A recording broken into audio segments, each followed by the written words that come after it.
The death of Li Wenxing has highlighted the disorders in the online job-seeking market, as well as the prominence of rampant pyramid scheme gangs in China. Who should be held responsible for this kind of tragedy? After Li's death, Zhao Peng, chief executive of the Boss Zhepin website, admitted to the existence of loopholes in their background check mechanism. According to former staff, these kind of apps do not usually examine the legitimacy and reliability of hiring companies due to their advertisement and profit-driven natures. What should be done to prevent the recurrence of such incidents? Unfortunately, these phenomena are prevalent on all kinds of search engines. Wei Zixi, a college student, also fell victim to unreliable information and died after seeking inappropriate medical treatment at a hospital recommended on Baidu. How can netizens differentiate between legitimate information and advertisements provided by search engines? Multi-level marketing still thrives in China despite its criminalization. Prompted by Li's death, the government has launched a series of raids, destroying around 300 multi-level marketing sites in Tianjin's Jinghai district. How can this illegal behavior exist on such a large scale? Should the local police be blamed? The end of a young life has shone a spotlight on the pyramid scheme on an online job website. The death of Li Wenxing, a university graduate who went to work in Tianjin, has brought an outpouring of sympathy and a wave of anger against the disorders in the online job-seeking market and rampant pyramid scheme gangs in cities of China. Who is to blame for Li Wenxing's tragic death? How do these gangs survive and thrive? And what can be learned and changed because of this terrible experience? To discuss these issues and more, I'm happy to be joined in the studio by Xu Qingduo, current affairs commentator from CRI, Zhao Miao, partner of Anjie Law Firm, and Shun Xiaoting, student or fresh graduate with the Beijing Foreign Studies University. That's our topic. This is a dialogue. I'm Yang Rui.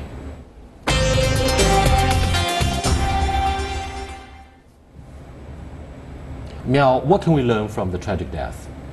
Actually, for this one, I think major two questions need to be started first. The first one, actually, what is the responsibility and liability for Boss Zhepin? The other one would be why like pyramid selling has been in existence for so many years, almost like 20 years since it was called as illegal, like 1998 actually. So that's kind of the two major questions, or actually challenges, for us to really feel very confused at the same time while we feel so sad about the death of Li Wenxing.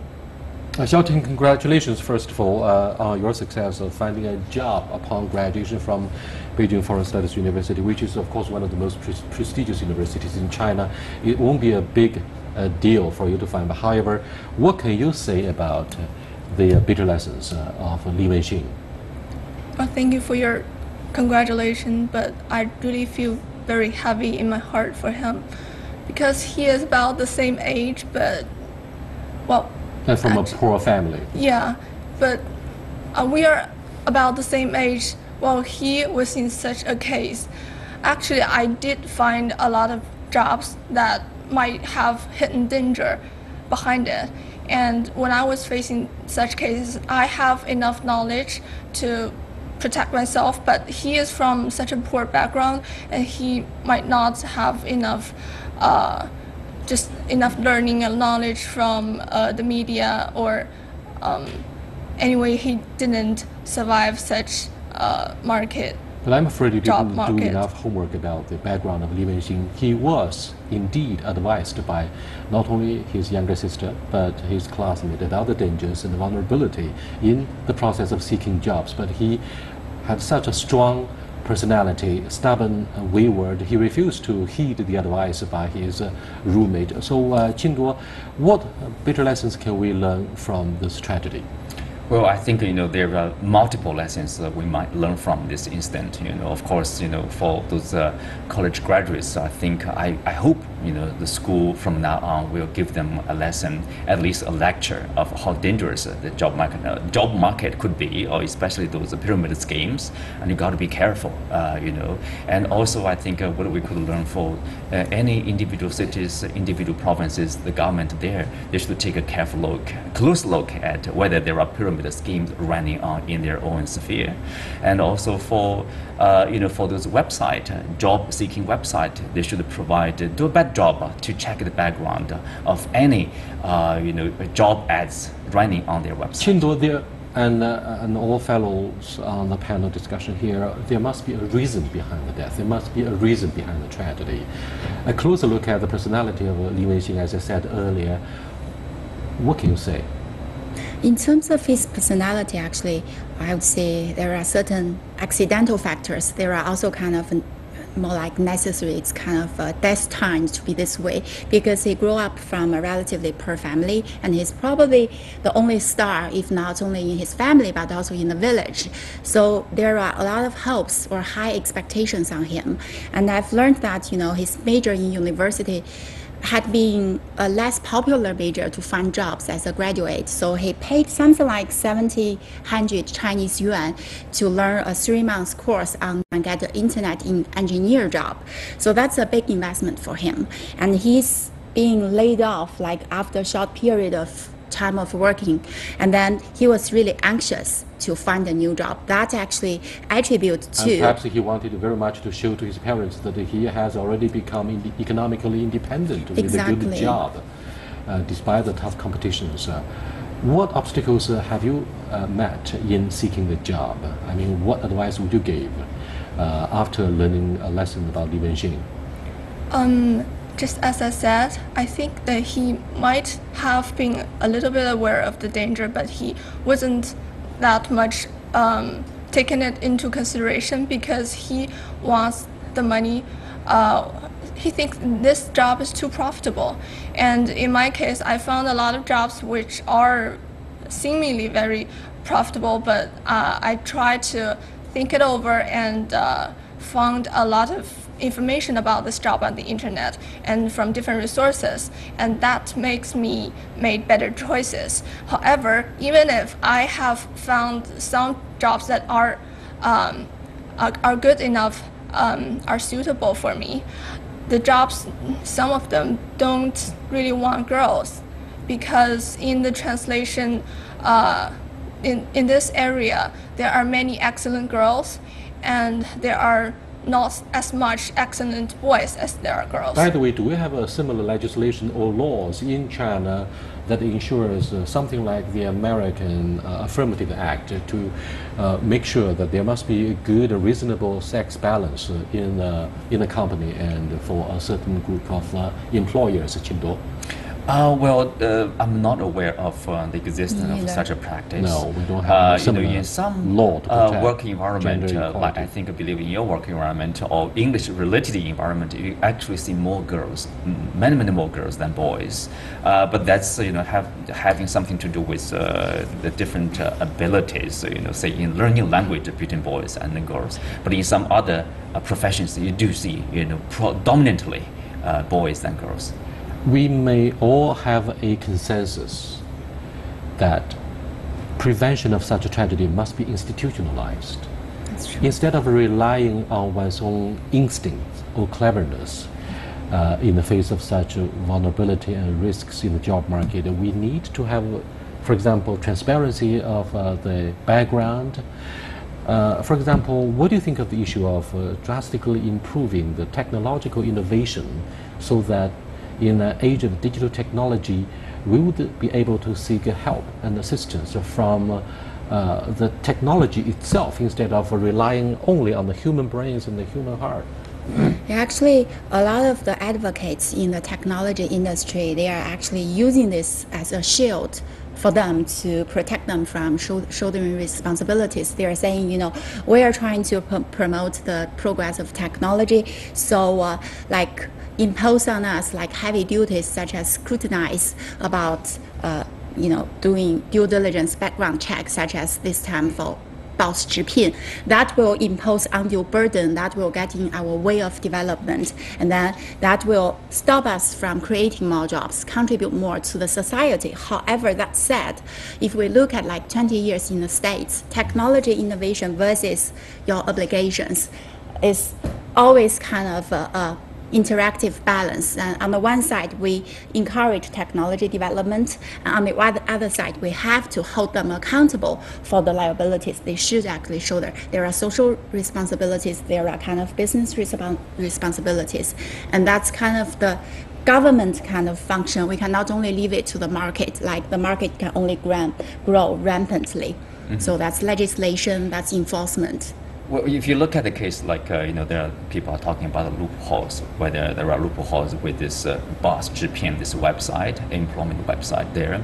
There's an apology issued by the head of this website, obviously. But then the things like, many people say it is the loophole of technology or the loophole of management. But I'm afraid economic compositions won't be able to utterly, replace the legal punishment. That's true. It cannot. Of course, for a employer or boss 直聘, which is worth of billions of dollars in the stock market, to make a due economic composition looks relatively easy. But what about the irretrievable loss of the family? What about the accountability and the responsibility for local administrative authorities? I mean, overnight, the local law enforcement troops were able to eliminate over 300 such underground job-seeking businesses. I mean, why? You give us the strong feeling and understatement that the local authorities may have been informed of such the formidable presence of such illegal underground, employers. Yeah. Before I actually comment on that, I want to go back to the point about the apology boss 直聘 actually made. I think apology itself is not enough in this case, because gross negligence actually is involved there. You cannot protect yourself from it's only like an apology that's one real life being taken there, and they actually contributed to that. If they were aware of that, about all the bad kind of or false information put on such website, then they should had taken actions against that. And then for the pyramid selling thing in Tianjin, that's discouraging as well, actually, because it looks like if the police force can actually take them down within 20 days, that basically also reveal the other fact that local police, they are aware of that, and they've been aware of that for a long time. That's how they would be able to actually take it out in such a short period of time. So that's, to me, the sadder side of the story. Have you ever thought of the impact that this bad story delivers to the society at large on the eve of the 19th National Congress of the CPC? Tianjin is one of the major municipalities under the direct administration of the central authorities, and yet such a scandal has utterly shocked the whole society. By the way, Qingduo and Xiaoting, have you heard of any equivalents in the West about the pyramid selling? Are they illegal or legitimate in the West? Oh yes, like a pyramid selling definitely exists in a lot of countries. I spent a few years in the United States working there, and once in the hotel, my friend, we were basically passing there, and you see a big conference room with a lot of people, and you can see it's not like a business conference. And my friend, who is a local, obviously, just dragged me away from there, said that there must be a pyramid selling over there. But remember, in terms of population, the U.S. or other countries, they are much smaller country compared to China. We have 1.4 billion people basically. Then you have a crackdown on this case in Jinghai, and then somewhere else, and then you will see another market probably being flourishing again with the similar practice. And so, it has been existing, as a lawyer pointed out, for almost 20 years. In the past, it's about fraudulent activity. You are forced to invite your friends, your family member, people you are familiar with, basically, to join you, and somehow you are at a higher layer of this pyramid, and you make more money. People above you make much more than you, and people below you make less than you. And this is called a pyramid. Basically, you are producing nothing. You are adding no value to the society. So that's why I think it's illegal. So far, our discussion only focuses on the supply side. What about the demand side? For example, young job seekers, university graduates, they are hungry for good jobs. Despite the dangers, they still want to run the risk, hopefully, to find a well-paying job. Is that the case with most of your peer students and classmates? Well, actually, I think the students really have a main problem is they don't really know what they want. So the only thing they can see is the money given by the company. And just to answer the question you raised before, this scheme was called Ponzi scheme in America, and it came to China afterwards. A Ponzi scheme is like you're on this layer and you want more people to be below you on another greater layer, and they give money to you, and you give money to the layer above you. Chinese legislation actually borrowed that concept. It's exactly that way. Yeah, the reason why there are many people on the basic layer is because people really want to pay money, to give money for a lot of payment.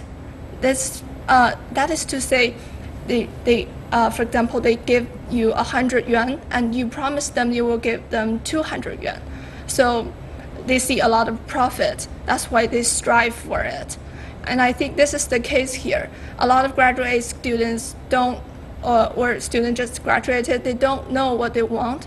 So maybe they just want to give it a try and see whether they can have big profits. But do you think the tragic death of Li Wenxing will be a wake-up call? And more of such tragic deaths could be avoided?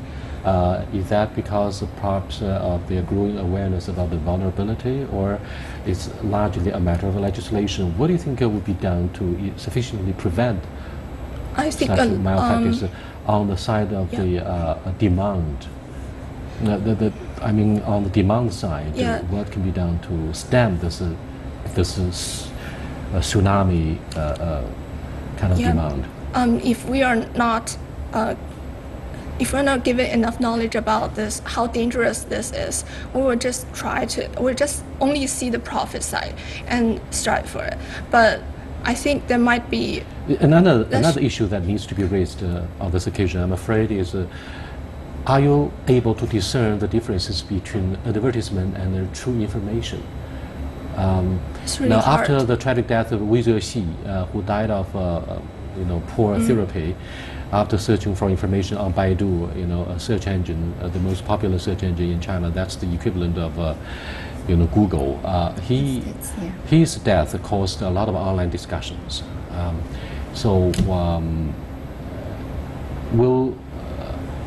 Will this be a game changer? And what can be done to tell the clear difference, if any, between advertisement and useful information? I believe after Wei Zeqi's death, actually, we had a formal legislation called 互联网广告管理办法, means, administration regulations on internet advertisement. So that one actually set very clear rules as to what, like Baidu, they call we are only a service provider, or we are only a platform, we should not be responsible for any false information published there. However, the legislation will hold them liable for that. For Li Wenxing's case, it's probably based on the current legal regime. I think it's enough actually to hold Boss Zhiping accountable. This one probably won't promote any publishment of new legislations. However, this one leads us to the more serious issue of the pyramid selling one, and especially with Zeqi's case in Tianjin, there are violence involved, and there are potentially it's more punishable because it's a crime, potentially the type of false imprisonment, and also the local use authorities of violence. intend vowed to investigate and to bring the perpetrators of the crime to justice. But then the other parts, when they say pyramid selling has like two divisions. One is Beipad, like the North practice, and then the other one is the Southern practice. North practice involves more of violence, and that's more like a crime side. And then the Southern part actually is more soft. It's more like brainwash. And then brainwash is like, they don't restrain your freedom to move or to actually go back to your family. However, ideology side or mindset, they change people. And then that's, to me, more difficult to actually curb. Let's take a closer look at the job market, Xiaoting. Another despicable trick mentioned in the open letter that employer of Boss Zhiping posted on the internet was usually by the end of the internship, the young staff would be driven and kicked out at the end of their probation period, saying that they didn't qualify after paying them very little or even nothing for their work. Is this a common practice?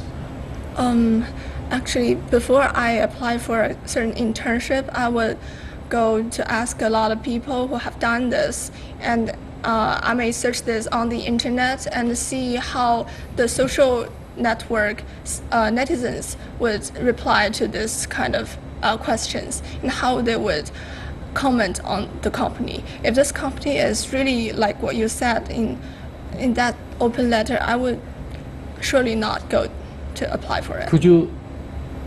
Were you to find the prospective job lucrative, very satisfying? Would you accept their terms, for example, 3 months of a probation? They need to figure out if you qualify for the job. And do you think the probation will be protected by whatever labor law? Have you ever studied any legislation about your labor protection in China? Actually, no. No. Well, this could be a major problem for the young job seekers. The issue of litigation might be something new in the Chinese job market. Qingduo, what do you think of my concern in this regard? Well, this is a legitimate concern, obviously, for a lot of young people. The thing is, like, when you are against a particular company, as an individual, you are always the weak party, remember. Even you go to the court, they have the money, they have the resources, they can hire the best lawyer to beat you. There's a little chance for you to win the case, even you file a lawsuit against them. But the thing is that mostly it's about the regulation, whether we have enough regulation to regulate the market, and most importantly, it's about the implementation of existing regulations. Like in this case, this Boss Zhiping, the company, obviously there's regulations that you have to verify the information put on the platform, but somehow they fail to verify to make sure it is true information. But I'm afraid if you guys view the violation of the labor law, if any, as illegal malpractice, you could go as far as to post an open letter on the internet, and this will definitely wreak havoc with the reputation of a major company. So that's a kind of a legal liability for whatever giant employer, despite their enormous ability to hire the first-class lawyer and defend the reputation of the company. You're right. You are talking about the big companies who care a lot about the reputation. Remember, they're multinational companies. But we are talking actually, the trickery happens to those companies, but usually very small firms. They don't care about their reputation. Nobody knows who they are. And they can do this very bad things, illegal deeds to these young people after 3 months, and then we'll fire you. I will hire another group of young people to work basically freely for me for another 3 months. Yes, there are some companies like this. You can report them to the authority, and if there are enough repeated reports, I think yes, due punishment, due attention will be given probably. But usually it's not easy to deal with them. Yes, my roommate has encountered such a case, and she couldn't do anything. So she couldn't do anything except for perhaps. No, she couldn't post anything on the internet. That's no use. So she just told us and complained, but that's all. I would personally actually encourage to tell the story, share the experience with others so that the other people get alarmed of what could happen actually. Overall, once that data actually accumulates, that helps to promote transparency. And in terms of the potential liability, I would say, for companies, like as far as you're telling the truth and publicity is not an issue, we don't, especially in China, we don't need to worry too much about the personal liability when you actually publish the downside or bad experience about a company as an employer. Now, obviously, the tragic death of Li Wenxing has caused an uproar in the society across the spectrum of the public opinions. Isn't this a very devastating blow for the local authorities in Tianjin before the 19th National Congress of the CPC? I mean, whatever social major event of this scale will definitely generate a lot of attention from above. So, other than economic compensation, legal punishment, what else can we do to soothe the public anger on the internet? I mean, the tsunami public anger has indeed generated enough media attention, and this is something that the central authorities would do whatever to avoid. And also, or I can ask the question in this way: what would be the other most dangerous pitfalls in the job market? The other ones actually, the other typical one would be, they call it 兼职, like you hold one job, you want a part-time job. So the type of fraud in part-time job seeking is actually contributes probably like 50% of the overall kind of internet fraud in the job seeking market. That actually also pyramid selling actually utilize the human nature of being greedy. You want easy money, effortless money, and then like on job or part-time job seeking, actually they just charge you like a small introduction fee, like 200 RMB, 500 RMB. It's nothing. And then if you look at the potential proceeds from the part-time job, it's kind of very attractive. So that's the other kind of pitfall or big loophole there. That's the consequence for that may not be as bad as Li Wenxing's case because that cost people's deaths. However, if you look at the total kind of economic loss, that could be a huge number. So that's the other kind of typical scenario. Then I think it has a lot of contributing factors to this incident here. Tragic. You can see previously it's really about inviting your friends, your family members to join this scheme. And nowadays they make a good use of the technology, the platform offered by the social media like the Boss GPN and also QQ group service.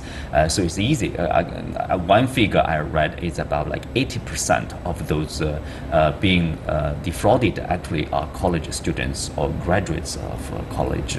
So you can see they are targeting these young people, actually educated young people, very different from the previous practice. That is, they were preying probably the gullible or people with less educated background.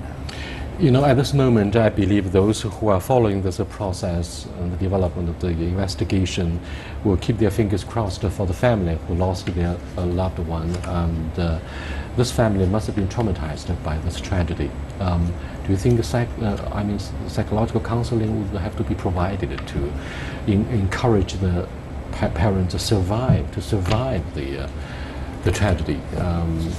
This is just absolutely a tragedy for the parents, right? Because this is a poor, poverty-stricken family in Shandong province. It's a rural area.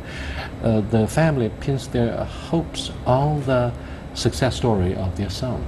The son, who comes from an underdeveloped village, could have been, the issue of a pride for the local villagers. Exactly. This is a symbol of the story probably we all are familiar with. A young boy from a poor village who worked really hard and made it in a prestigious university, China Northeastern University. After his graduation, obviously there were high expectations from his family members. He will made it, but what happened to him? Yes, indeed. Our condolence goes to the family of Li Wenxing. May he rest in peace. With that, we come to the end of this discussion about job seeking. There might be many dangers and vulnerability in this area. That's otherwise. Until next time, goodbye.